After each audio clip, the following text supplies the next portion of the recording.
This is just a sample of the audiobook. To get the complete audiobook, access the link posted in the first comment. Imagine you're in a hair salon. I took the hint and settled into the high-back chair as a couple of the white-coated girls KY'd my hair. While I had the salon treatment, other white coats unbuttoned my shirt and stuck heart monitor sensors on my chest.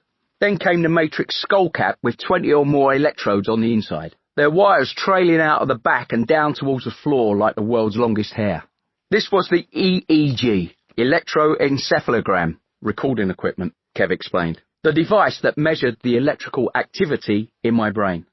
The two girls squashed it down around my head so all the electrodes made contact with the KY jelly. Another white coat wrapped Velcro around my fingers with wires that went into a yellow box on the table.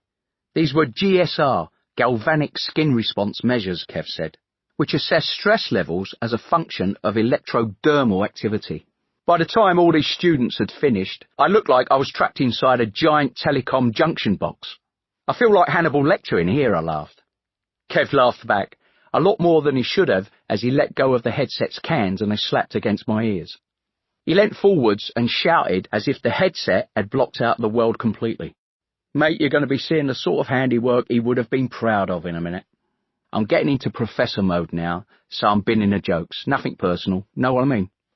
Directly in front of me, about 2 feet off the wall, was the flat screen. Kev flipped the switch and it crackled into life.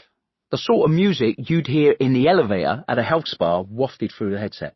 Silky twilight ripples on a lake filled the screen in front of my eyes. It was like watching an advert for incontinence pads. Okay, Kev's voice, in white coat mode, was now coming through the headset. Andy, right now, on the screen in front of you, you can see a tranquil, restful scene, which is presently being accompanied by this lovely, relaxing music. All good, isn't it? Now, what I'm doing at the moment is just establishing the baseline physiological readings from which we can measure subsequent arousal levels. So just lean back and relax, mate. I nodded the best I could with all the Matrix gear on. Make the most of it, because in a moment or two, sometime in the next 60 seconds, the images are going to change. They are all going to be of a very different nature to what's on the screen right now. They're going to be violent, nauseating, graphic, disturbing, you name it, you're going to get it. As you view these images, we'll be monitoring changes in your heart rate, skin conductance, and EEG activity. We're going to be comparing it with your resting levels. Piece of piss, mate. Any questions? Bit late now, isn't it? Kev wasn't up for waffle now that he was in mega professor mode. Okay, stand by. I sat and watched, and the screen suddenly changed. What I got next were graphic, florid images of decapitation, torture, execution, and limbs being cut off. At one stage, because they were so vivid, I actually started to smell blood, the sickly sweet smell that you never ever forget. The spa music had also gone. The new images were now accompanied by blaring sirens and hissing white noise like the soundtrack to a bad science fiction film.